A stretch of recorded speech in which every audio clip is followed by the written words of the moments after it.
Absolutely. Um, Whether you listen alone or listen in groups, that you will be able to begin to feel this in your body, in your hearts. And before you know it, Carolyn, before you know it, before you know it, Diane, you'll be raising hymns. And that's uh, an art that we'll talk about next week, the raised hymn tradition.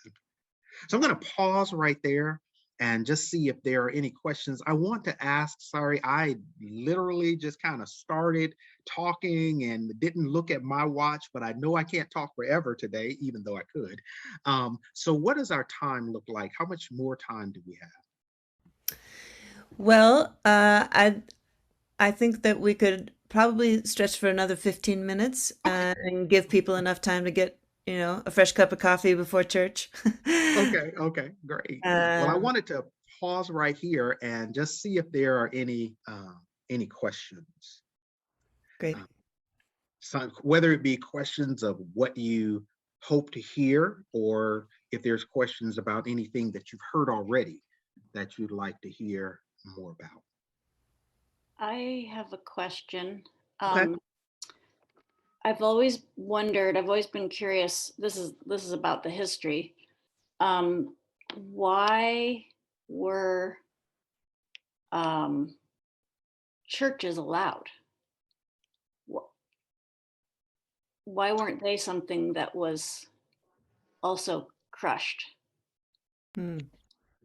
So your question, if I'm interpreting right, is why were African descendant people allowed to have church? Yeah, like they were safe in church to express their pain. Yeah, yeah. And why were they safe there? Sure. So I'm going to answer that in three parts, the third of which will be next week. Okay. Um, the first part is they weren't. Um, there was an element called the hush arbor. And so that what they would do is create these in the open field. They would create these churches by going into the most dense part of the outskirt of the areas where they were captive, and they would hang wet blankets and other clothing up to dampen the sound, and so that then um, uh, even then they were having church under sort of this disguise of a gathering. Um, Also, though, they were able to have church in the presence of white overseers, so that they would have uh, church after church. So there would be, let's just say, there was a worship service at 10 a.m. At 11 o'clock. They were allowed to have a worship service. This is later in history, a worship service, but they couldn't do it without a white overseer present. Okay. And again, if I kind of look back at the Psalm 137 text, they were present to say, sing me one of your songs, or sing your songs in the ways that we want to hear it, which again necessitated the hush arbor, where they could go and have worship in the way that they wanted to have worship. Because again, remember, in these allowed worship services, they couldn't dance, they couldn't have rhythms, and they could only sing the songs that these folks wanted to hear. Now, there's another part, there's a third part that we'll talk about next week, which had to do with what it looked like when they were present in the worship services with the larger white congregations. And just gonna say this will be a little tough when we talk about it next week, so make sure you had your coffee. Thank you. So a couple of other hands, you're welcome. So yes, Catherine, I think I see. Yes, sir. I understand we're told that 30% of the persons brought to America to be enslaved were in fact Muslim. Did these folks have music? Did they dance? I have no idea. I have to assume, I have never met an African American person who knew that they had been Muslim in Africa. Thank you. Yes. So the answer to your question is yes, a resounding yes. Um, all three Abrahamic religions were birthed in Mother Africa, right? America did not, well, let's say it this way. The version of Christianity that was shared with African people when they were trapped, enslaved, and brought to America had nothing to do with the Christianity that was birthed in Africa. All three of the Abrahamic religions, you know, one of the fun things that I hear all the time is how hard it is for folks to look and find African people in the Bible. No, it's actually quite the opposite. That whole story is an Afro-Asiatic document. And so it's not trying to find Black folks in the Bible, it's trying to find folks that are not Black folks in the Bible, right? And so the answer to your question about whether or not there was dance and song among Muslim people, the answer is yes. The fact is the way that we see the distinctions between Islam, Christianity, and Judaism today was not so succinct back at that point in history, right? So when we're thinking there was one type here, one type there, no. I always say the cross is what the church did to Jesus when, I'm sorry, denominations is what the church did to Jesus when the cross didn't work. And so things didn't get all chopped up and divided up like that until maybe after the late 1700s, early 1800s. It was a lot less distinct at those times in history. So again, I'll go back to the top of your question. The answer is yes. Let's see, I see. Hey, did I answer all of your question there, Catherine? I wanted to be sure. Okay, perfect. And I think I saw Hayden. Am I pronouncing it correct? Yes, thank you. So yeah, again, this is a big question, so hopefully it is part of what you have planned. But as a predominantly white church, how can we best honor the traditions of gospel music without getting ourselves involved in cultural appropriation, and especially us in the soul choir, which is, you know, we got a couple people of color in our group, but again, mostly white folks, and we want to honor and not, you know, dishonor. Sure. Thank you so much for that question. I think the first place is recognizing that what you're doing in sharing the music is that you're honoring the place or places of its birth. By that I mean both, you know, Mother Africa as far as the rhythms, likewise the places from which it wells up here in America, so that when you are preparing to share the music, that you give space to say this music comes from here, here are the writers, this is our translation, our best attempt to share this music. We're not trying to be these folks. With this music became meaningful to us. And here it is. As I said earlier, it's not music that you can reproduce in a rehearsal, right? To spend time with the music, to actually spend time with the lyrics, just like Reverend Dr. Brown does in preparing her sermons, to actually exegete the lyrics, right? To spend time to share, you know, the great thing about today is we have YouTube videos, right? So share the video, share the lyrics, require of the choir that there's some real going into the lyrics, and likewise invite Reverend Brown, invite me to come to be with you to actually talk about the root or roots of the song. And in that way, when you do share it with your congregation and with your gathered community, it has meaning beyond just being, you know, those are songs Black folks sing, so we gonna do it now too because we like it, you know. Yeah, no, you gotta actually get into it. And let me say this before I answer. I think I saw Sue and Tom's hand up as well, that predominantly white congregations are not the only ones guilty of that, right? There are Black congregations that don't properly honor the music. We just want to sing it because it sounds good, but there's something more. There's something more. And so thank you for that question, Nate. Thank you. Yeah. And so Sue and or Tom, there you go. I actually had the same question as Hayden. Thank you for asking it so well. And I Yeah. guess the only thing that I would add on to it is one thing that I am feeling deeply is the importance that you of not divorcing the emotion from the technical aspects of the music, right? So that Mhm. when we do share the history and make our attempts at honoring it, it's also really important in the moment to be um, feeling it, I guess, Mhm. as Mhm. we're performing it, right? Yeah. Yeah. Um, Yeah. because Yeah. it's a painful past, and we should Mhm. all be feeling that pain. Yeah.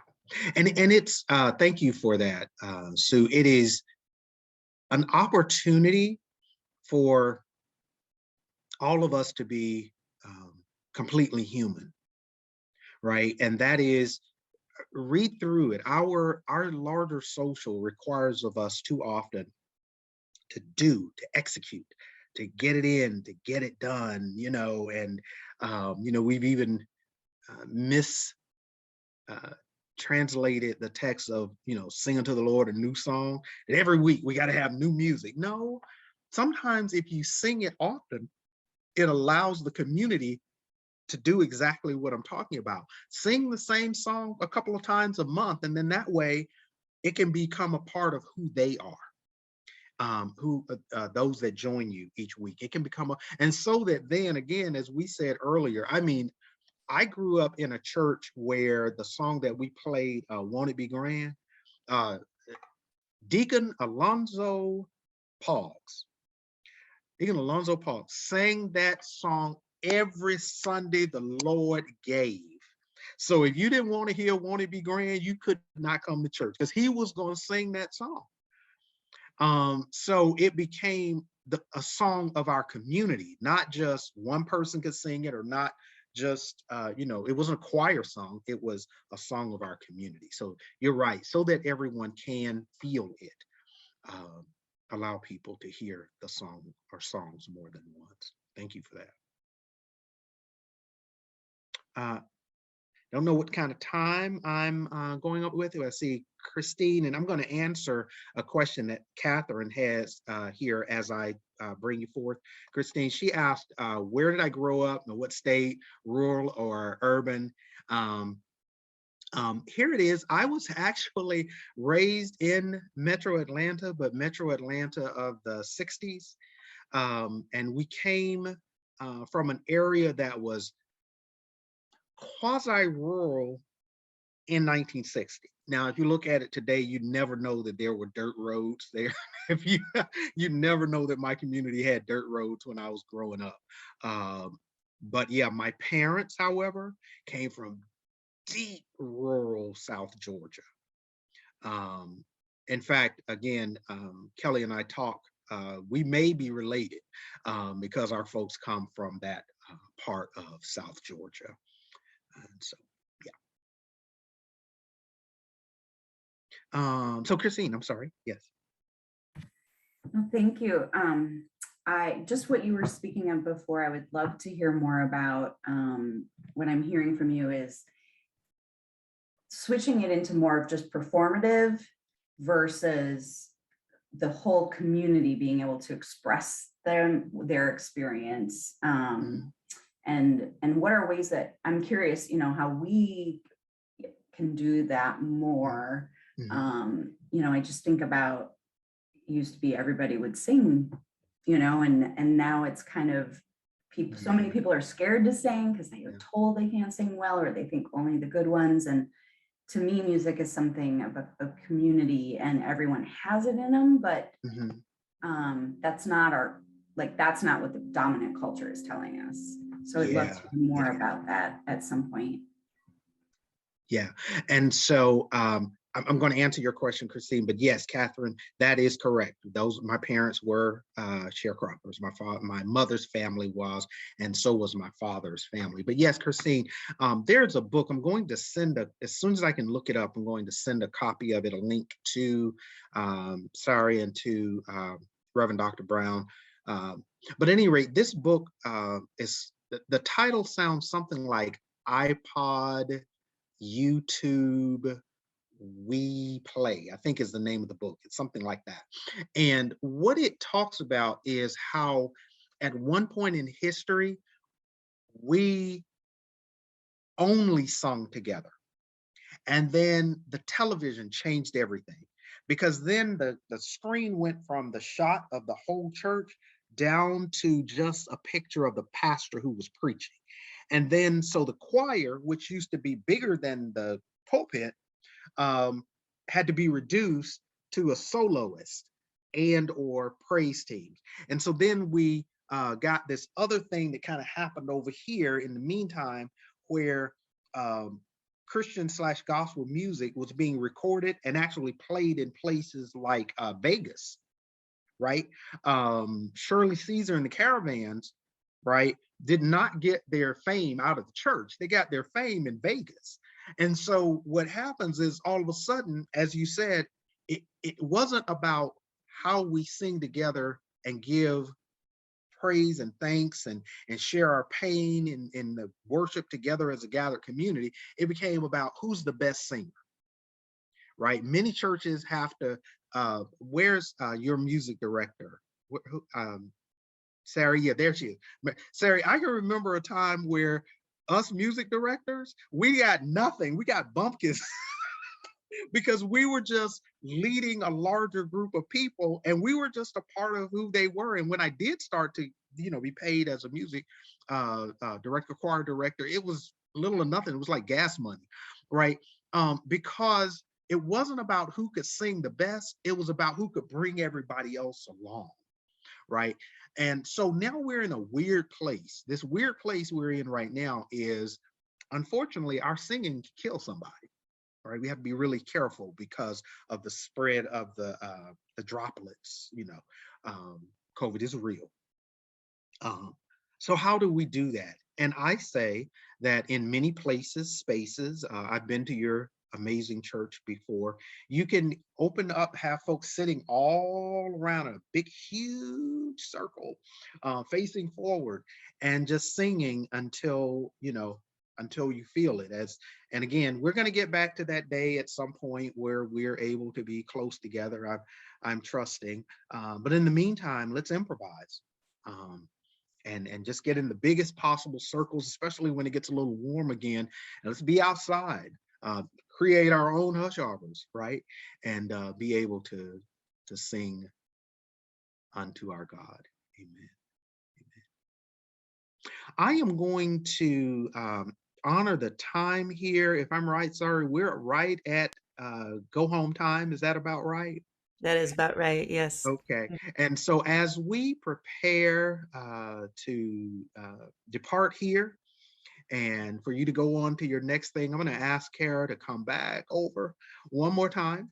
And we're going to share one more song. I mentioned it earlier. Again, it's how we understood or understand Jesus to be in the midst of our these chaotic times, in the midst of our pain, our oppression, in the midst of all that we're going through.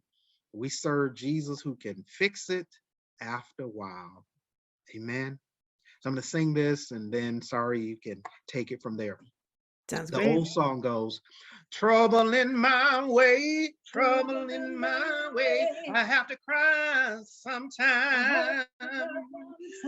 Trouble in my way, I have to cry sometimes. I lay awake at night, but that's all right. Cause I know Jesus, he will fix it after a while. They stepped in the furnace, a long time ago, that ragged meat Shadrach, and Meshach, and Bendigo, and Abednego.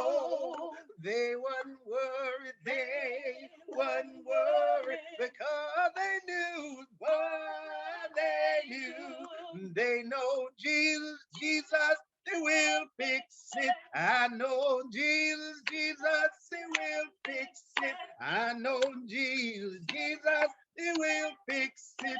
After a while, after a while. I'm going to invite everybody to unmute and give Reverend Johnson a round of applause here. Thank you. Yes, thank you both. Thank you so much. Yeah, this is wonderful, just wonderful. So thank you so much. I'm really looking forward to next week.